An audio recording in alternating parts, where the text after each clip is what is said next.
Tonight,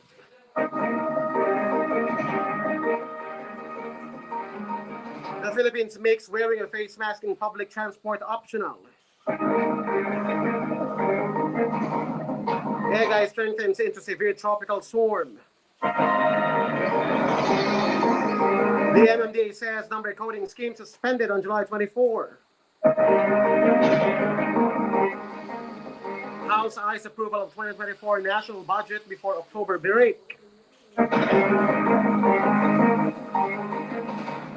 Tolentino tells OSG to keep an eye on ICC's drug war despite a Philippine disengagement.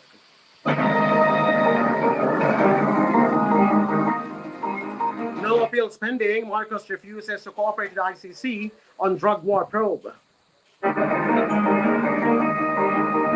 And the QC courts to suspend work on Monday due to the State of the Nation address. This and more on Newsline Weekend.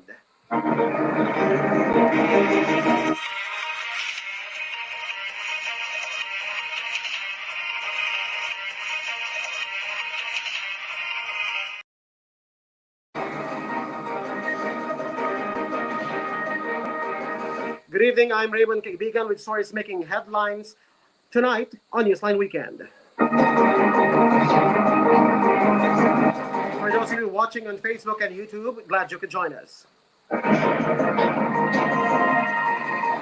Topping the evening news, the Philippines makes wearing a face mask in public transport optional. The wearing of face masks in all forms of public transport across the Philippines is no longer mandatory, more than 3 years since the government introduced the protocol. The Department of Transportation said on Sunday, July 23, that the rule on physical distancing in public transport has also been lifted. The move came after President Ferdinand Marcos Jr. signed a proclamation on Friday, July 21, lifting the state of public health emergency due to COVID-19 in the Philippines. This new development is a significant step towards normalizing public transportation and supporting economic recovery, Transportation Secretary Jaime Bautista said in a statement. While public safety remains top priority, the removal of protocols aims to facilitate commuters' convenience, contribute to the revival of the transportation industry, and help stimulate economic activity, he added. The Philippine government first required the wearing of face masks in April 2020, weeks after most areas in the country were placed under COVID-19 lockdowns.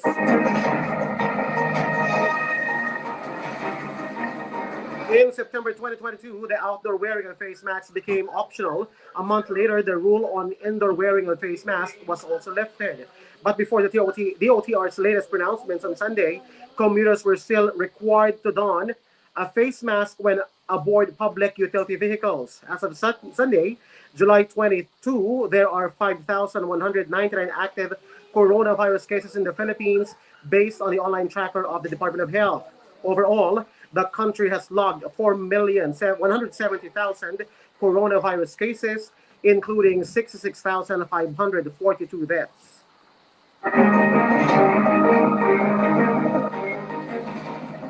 In other news, Egay strengthens into severe tropical storm.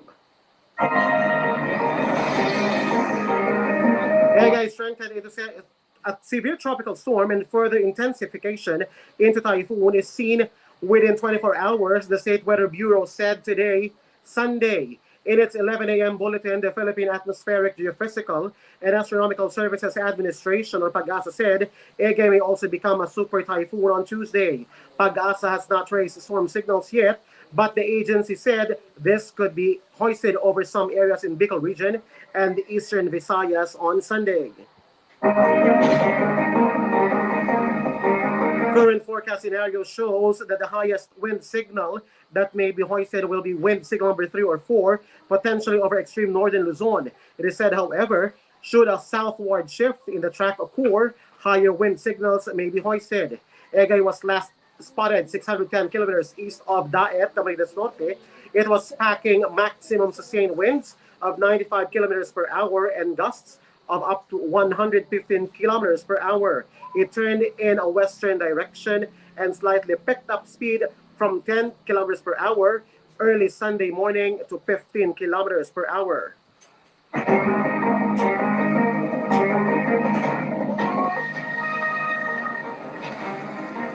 Although the latest track forecast shows that Egay will remain offshore for most of the forecast period, a close approach or landfall in the vicinity of extreme northern Luzon is still not ruled out based on the forecast confidence cone, the Weather Bureau said.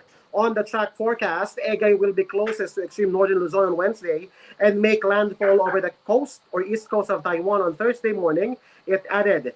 Egay is expected to enhance the southeast monsoon or habagat and dump significant amount of rainfall over several areas in the country in the next 3 days.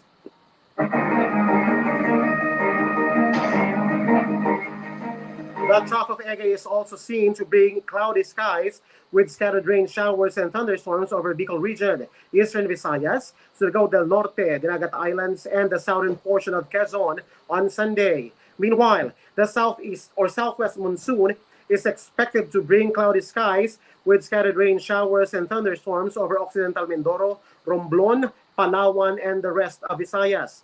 Partly cloudy to cloudy skies with isolated rain showers or thunderstorms are expected over Metro Manila and the rest of the country due to the habagat and localized thunderstorms. Pag-asa also said, Egay and the enhanced southwest monsoon are forecast to bring strong bursts of wind over Mimaropa, Visayas, and the northern portions of Zamboanga Peninsula, northern Mindanao, and Caraga.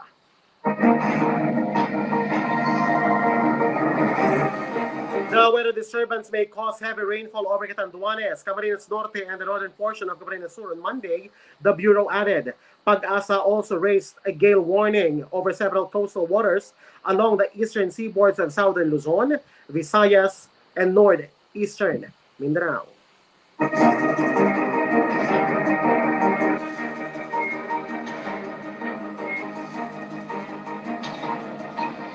The NMDA says number coding scheme suspended tomorrow, July 24.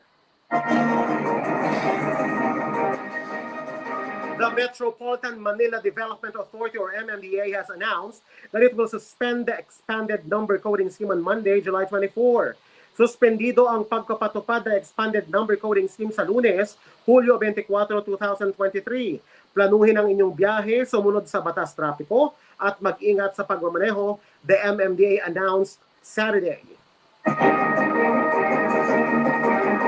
It comes after Malacanang announced a suspension of classes in public schools and government work in the National Capital Region due to Tropical Storm Egay and the scheduled transport strike. The MMDA earlier released its traffic plan for President Bongbong Marcos' second State of the Nation address on July 24. The agency said 1,354 personnel would be deployed to manage vehicular and foot traffic and the help in emergency response and crowd control. There will be a zipper lane along the southbound section of Commonwealth Avenue to give way to vehicles of government officials and guests going to the Batasang Pambansa complex where Marcos will deliver his SONA.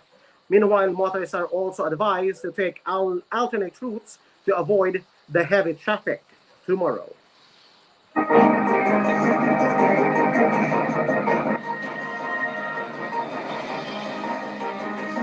House eyes approval of 2024 national budget before the October break.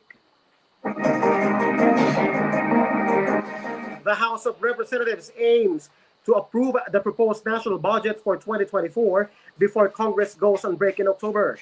May balita na ang BBM ay magsusumite ng ating 2024 budget expenditure program a week after SONA. Kapag nangyari po yan, sigurado na tatapusin natin yung budget before the break, our October break, House Speaker Martin Romualdez said in a press briefing.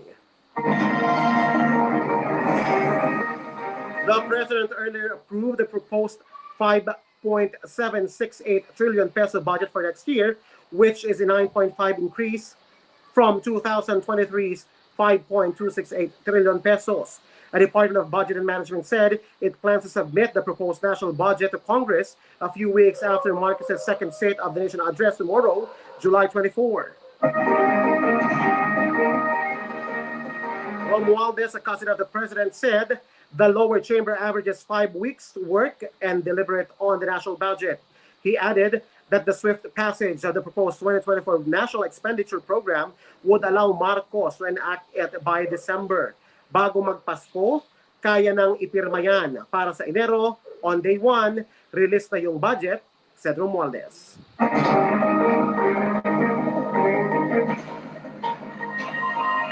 Coming up next on Newsline Weekend. Florentino tells OSG to keep an eye on ICC's drug war probe despite the Philippine engagement. No appeals pending. Marcos refuses to cooperate with ICC on drug war probe.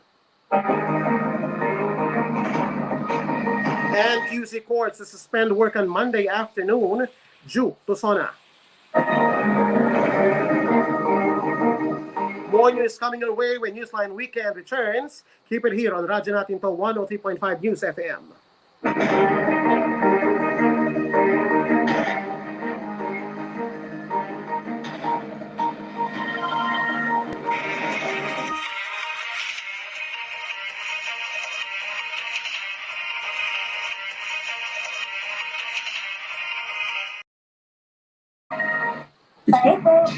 Germaline. Hapon na mukhang fresh ka pa din. Baho lang ng anit. Mabahong anit? Mag-New Head and Shoulders every day. Para kahit malapit, fresh ang anit. Germaline, refresh ka na sa hapon man o sa malapitan. New Head and Shoulders for 100% dandruff-free hair. No visible flakes with regular use. Hello, Washi! Laundry day na naman! Yay! Anong meron? Mancha ng chocolate, putik, may libag pa. Kaya natin yan! With Pride Washing Machine Detergent, may triple stain-away formula.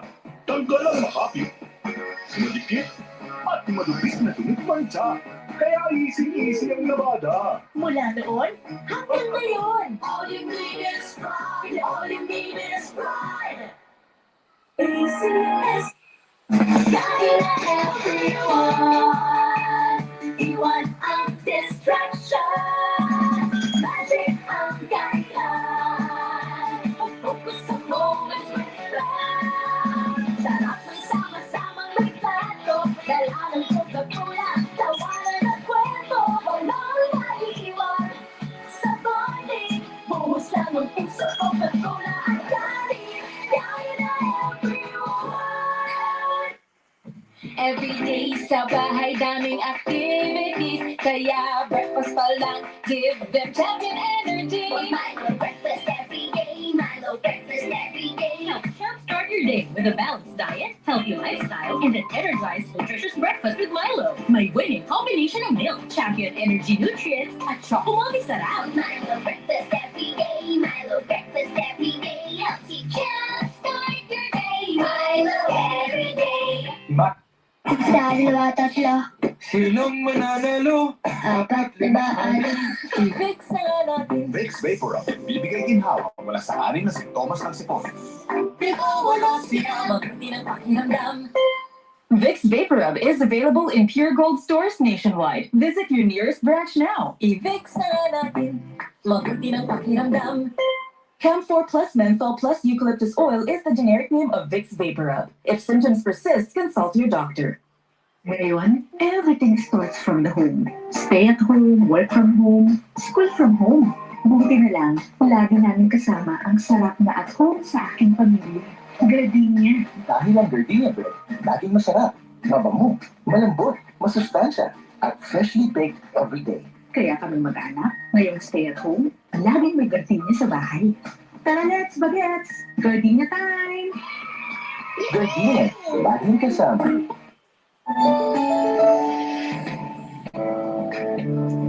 Sa mga millennials at young at heart, bagay na bagay sa inyo ang MX3 Plus.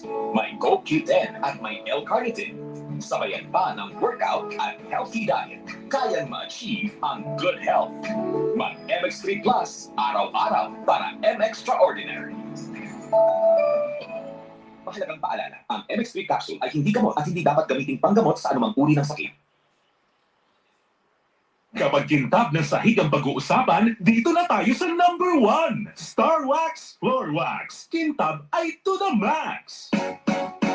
Ayos maglinis ng sahig. Kuliling-kiling ang mga misis. Kapag kintab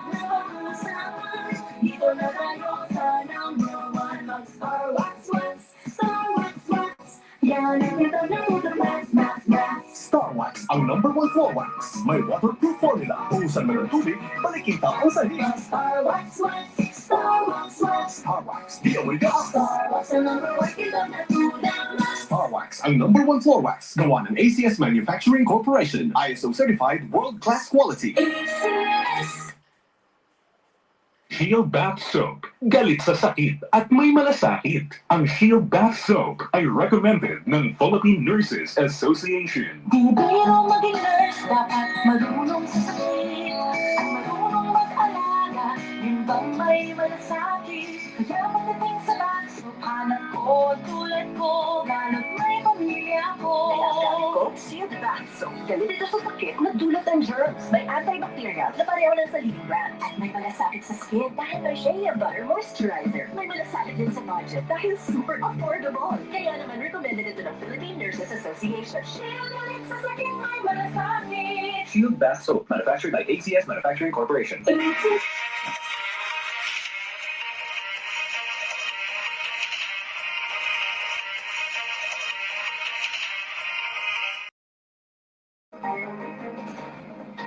You're still tuned into Radyo Natin to Newsline Weekend. I'm Raymond Kaibigan. Tolentino tells OSG to keep an eye on ICC's drug war probe despite a Philippine disengagement. Senate Committee on Justice and Human Rights Chairperson Francis Tolentino encouraged the Office of the Solicitor General to continue monitoring developments in the International Criminal Court's investigation into the bloody drug war even after the government decided to disengage from the tribunal. I think it should be wise for the Solicitor General's office to have a listening post and monitor what is happening, because our disengagement would really not mean a total lack of communication. We should be aware of what's going on, he told Radyo Natin to. Solicitor General Minardo Guevara said on Thursday that President Ferdinand Marcos Jr. agreed to stop the country's engagement with the tribunal. This was after the ICC's appeals chamber junked the Philippines' plea to block the resumption of the investigation into the alleged human rights violations in the Duterte administration's drug war.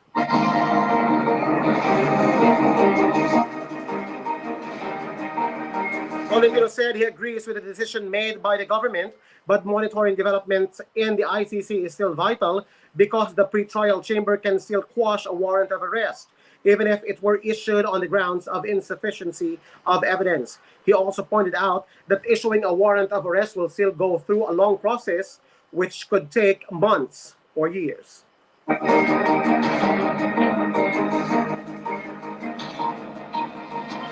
No appeals pending. Marcos refuses to cooperate with ICC on drug war probe.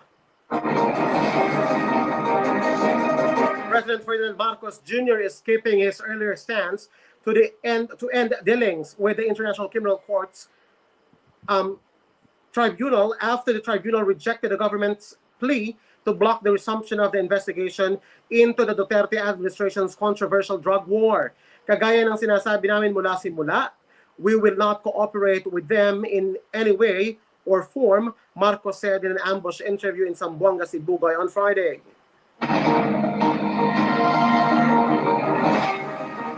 So we continue to defend the sovereignty of the Philippines and continue to question the jurisdiction of the ICC in their investigation here in the Philippines, he added. Marcos stressed that the alleged crimes must be investigated by Philippine authorities, not in The Hague. No more appeals are pending before the ICC, the president noted. We have no appeals pending. We have no more actions being taken. So I suppose that puts an end to our dealings with the ICC, he said. The ICC appeals chamber rejected in March the country's latest appeal asking the tribunal to overturn its decision to resume the drug war probe. Justice Secretary Jesus Crispin Remulla mirrored Marcos' aversion to the ICC. May katapusan ng lahat, lalong-lalo na yung ganitong relasyon na hindi naman nakabubuti sa atin. Kung hindi nila igagalang yung ating sovereignty, kung di nila igagalang ang ating kalayaan, ang ating pagiging isang bansa, marahil mas mabuti na lang na huwag na tayong sumapi sa isang samahan na nais pakialaman ang pagpapatakbo ng sarili nating gobyerno, he told media on Friday. However, Rimulya added that if the ICC were to attempt opening communication with the Philippines, it would first have to clarify its agenda. Meanwhile, for Cristina Conti, ICC Assistant to Counsel and National Union of People's Lawyers National Capital Region Secretary General, Marcos' disengagement from the tribunal signifies two things: that the Marcos government is afraid of the ICC uncovering systematic, pragmatic killings, and that it is merely posturing for political convenience in the international arena. The lawyer explained that a complete disengagement with the ICC was disadvantageous to the Philippines legally, economically, and socially.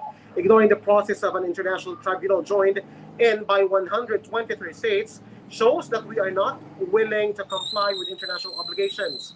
We take special note that all of the EU member states are signatories to the Rome Statute and strong supporters and members of the ICC. She noted the statute outlines the ICC's structure and jurisdiction.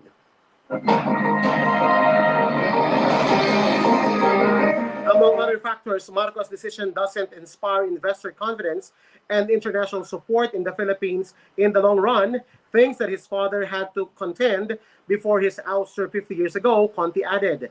Conti, speaking for the NUPL and as assisting counsel for drug war victims, advocacy group Rise Up, demanded that Marcos investigate Oplan Tokhang and the role of former President Rodrigo Duterte. Otherwise, victims of the war on drugs can only say that the Philippine government's intention is non-cooperation, is to shield perpetrators of crimes against humanity and other atrocities, she said. She also added that if Duterte, the former police chief turned Senator Ronald Bato de la Rosa, and other top officials were not investigated over the killings and rights abuse, this meant that the Marcos administration wants to cover up and gloss over, yet again, gross human rights violation. And finally, Quezon City courts suspend work on Monday afternoon due to the State of the Nation address. Work in Quezon City courts will be suspended at 1 p.m. on Monday, July 24, in anticipation of heavy traffic in the city due to President Ferdinand Marcos Jr. State of the Nation address at the Batasang Pambansa. This is according to a memorandum by the Supreme Court's Office of the Court Administrator dated July 21. All branches and offices shall ensure that all court users are properly notified of the work suspension and should continue to function virtually through their respective official email accounts and contact numbers, the memorandum read. It added that if possible, a skeleton staff should be maintained by the court or offices to address or attend to urgent matters or concerns of court users during the rest of the day. The Metropolitan Manila Development Authority will implement a zipper lane on the southbound portions of Commonwealth Avenue to give way to the vehicles of government officials and guests going to Batasang Pambansa Complex. Meanwhile, classes in all levels in Quezon City will also be suspended tomorrow, Monday.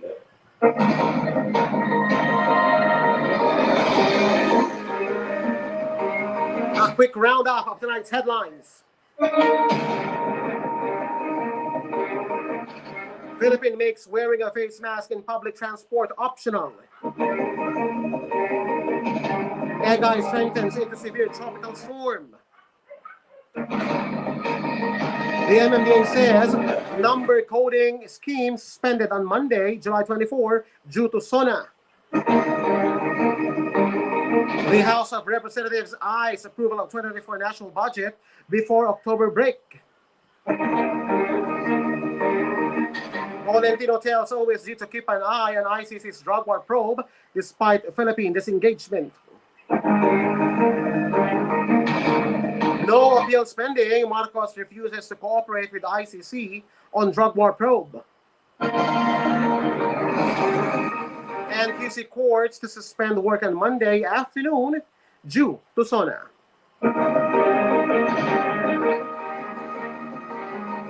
And those are the stories making headlines tonight, July 23, 2023. For Newsline Weekend, I'm Raymond Kaibigan. Keep it here on Radyo Natin to 103.5 News FM. Good evening.